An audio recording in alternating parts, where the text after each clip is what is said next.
नमस्कार दोस्तों, आप सभी का स्वागत है मेरे YouTube चैनल लॉजिकल टॉक्स में। मैं हूं आपका होस्ट डॉक्टर विनय सांगवान। आज हम डिस्कस करने वाले एक ऐसी बीमारी के बारे में जिससे 1/3 ऑफ वर्ल्ड पॉपुलेशन यानी पूरी दुनिया की 1/3 आबादी प्रभावित है। जी हाँ, मैं बात कर रहा हूँ पल्मोनरी ट्यूबरकुलोसिस की, जिसे हम साधारण बोलचाल में टीबी भी कहते हैं। पल्मोनरी ट्यूबरकुलोसिस एक तरह की कंटेजियस बैक्टीरियल डिजीज है, यानी कि एक बैक्टीरिया से उत्पन्न होने वाली बीमारी है जो एक आदमी से दूसरे आदमी में फैलती है। ये बैक्टीरिया, जिसको माइकोबैक्टीरियम ट्यूबरकुलोसिस कहा जाता है, ये रोड शेप या सिलेंडर शेप एक बैक्टीरिया होता है।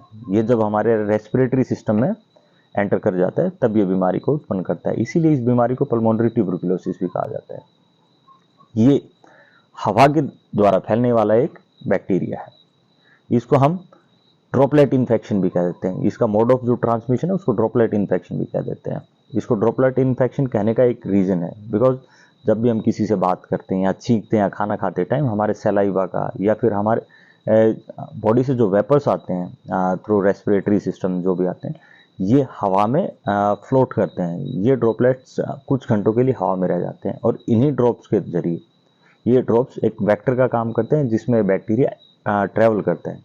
और जब ये ड्रॉपलेट्स किसी दूसरे शरीर में एंटर कर जाते हैं तब ये बैक्टीरिया भी उन ड्रॉपलेट्स के साथ साथ दूसरे शरीर में एंटर कर जाता है।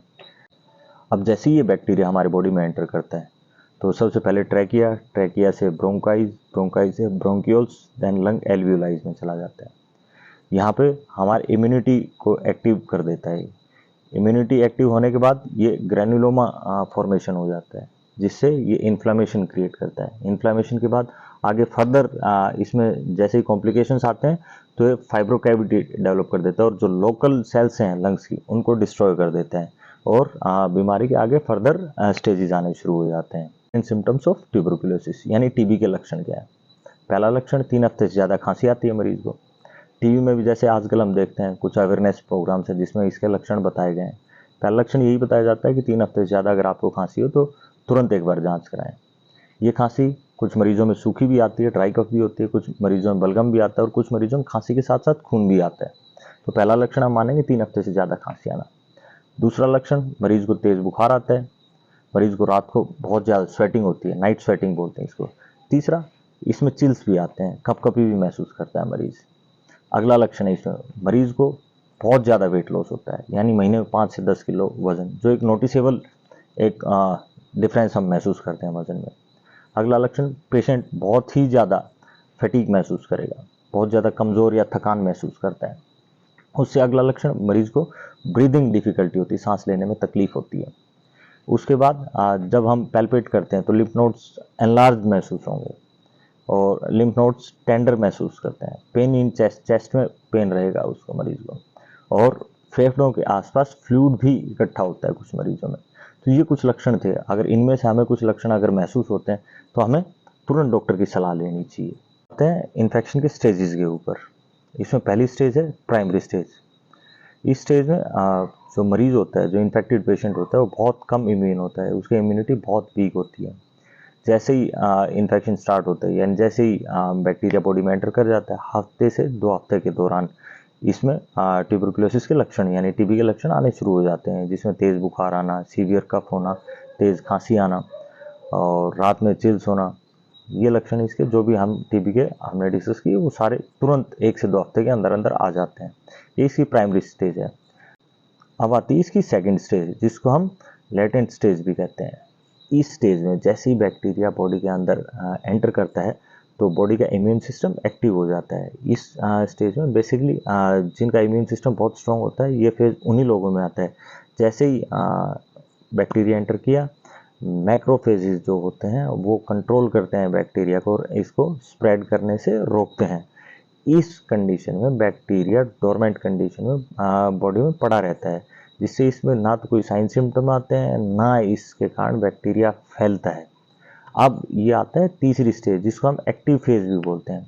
जब इम्यूनिटी कॉम्प्रोमाइज़ हो जाए, जब इम्यूनिटी मीन्स वीक हो जाती है, बेसिकली जैसे ओल्ड एज हो गया, पोस्ट सर्जरी हो गया, कैंसर का ट्रीटमेंट हो गया, और जब कोई भी हम ऑर्गन डोनेट करते हैं तो उस टाइम कुछ सिचुएशंस ऐसी आ जाती हैं जिनमें इम्यूनिटी कॉम्प्रोमाइज़ हो जाती है। इसके दौरान क्या होता है, बैक्टीरिया एक्टिव फॉर्म में आ जाती है, इसको फेवरेबल कंडीशन मिल जाती हैं और ये मैक्रोफेजेस से एस्केप कर जाता है और ये आपने मल्टीप्लाई होना शुरू हो जाता है। इसमें सारे सिम्टम ट्यूबरकुलोसिस के फिर दिखाना शुरू कर देता है। तो ये इसकी 3 स्टेजेस थी, प्राइमरी स्टेज, लेटेंट स्टेज और तीसरे एक्टिव फेज। इन फेजेस में आके बैक्टीरिया का एक स्प्रेड होना या इन्फेक्शन डेवलप। फैक्टर्स क्या क्या हैं, यानी किन किन लोगों में इसके फैलने के ज़्यादा चांसेस होते हैं। उनमें पहला है, अगर आप किसी इन्फेक्टेड पेशेंट के क्लोज कॉन्टैक्ट में रहते हैं, या फिर उससे नेक्स्ट है या आपकी कहीं इम्यूनिटी कॉम्प्रोमाइज हो रखी हो। फिर होता है कभी कभी ऑर्गन ट्रांसप्लांट की सिचुएशन में भी आप इस कंडीशन में इन्फेक्ट हो जाते हैं। तीसरा होता है सब्सटेंस अब्यूज़, यानी आपको किसी नशे की लत हो, बॉडी कमज़ोर होगी, इम्यूनिटी कमज़ोर होगी और आप इन्फेक्शन के कांटेक्ट में आ गए, तो आपको पॉसिबिलिटी आप हो सकते हो इसमें इन्फेक्ट। एक प्री एग्जिस्टिंग, यानी पहले की कोई बीमारियां चल रही हो आपसे, जिसमें आपको क्या हो कि आपकी इम्यूनिटी कॉम्प्रोमाइज हो, बॉडी वीक हो, इम्यूनिटी वीक हो, तो पॉसिबिलिटी होती है कि आप इसमें अफेक्ट हो जाए। फिर होता है कोई ऐसा एरिया जहाँ पे आपको ट्रैवल करना पड़े, जहाँ पे ट्यूबरकुलोसिस बहुत ही ज़्यादा स्प्रेड आउट हो रखी हो, ठीक है, जिसको कहते हैं moment in high risk countries, ऐसा नहीं हो, ठीक है।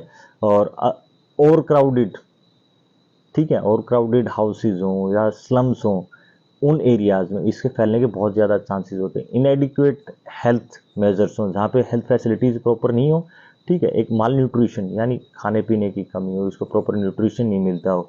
फिर एक और जो सबसे इम्पोर्टेंट है, हेल्थ केयर वर्कर्स होते हैं, बिकॉज वो इन लोगों से कंटिन्यू डील करते हैं और इनके क्लोज कॉन्टैक्ट में भी रहते हैं, तो उनको भी रिस्क फैक्टर बहुत ही ज़्यादा होता है। डिस्कस करेंगे pathophysiology of tuberculosis. Due to etiological factors ये बैक्टीरिया हमारी बॉडी में एंटर कर जाता है, वाया ट्रैकिया, लंग, एल्वियोलाइज में पहुंच जाता है, वहाँ पे डिपॉजिट होने शुरू हो जाता है और मल्टीप्लाई करता है। जैसे ही इसका मल्टीप्लिकेशन और डिपोजिशन शुरू होता है तो ये हमारे इम्यून सिस्टम को चैलेंज करता है। इम्यून सिस्टम में जो मैक्रोफेजेस हैं वो इनको एंगल्फ कर लेते हैं, बैक्टीरियाज को किल कर देते हैं और साथ ही साथ कुछ टिश्यूज़ हैं उनको भी ये ख़त्म कर देते हैं। ये मैक्रोफेजेस इनको एंगल्फ करके एक नेक्रोटिक डीजनरेटिव चेंजेस डेवलप कर देते हैं, वहाँ पे कैविटीज़ बन जाती हैं। उन कैविटीज़ में ये डेड टिश्यूज़ और ये इकट्ठे होकर वाइट चीज़ी जो एक प्रोटीन होता है, प्रोटीन लाइक जो स्ट्रक्चर होती है, वो वहाँ पे डिपॉजिट होने शुरू हो जाते हैं।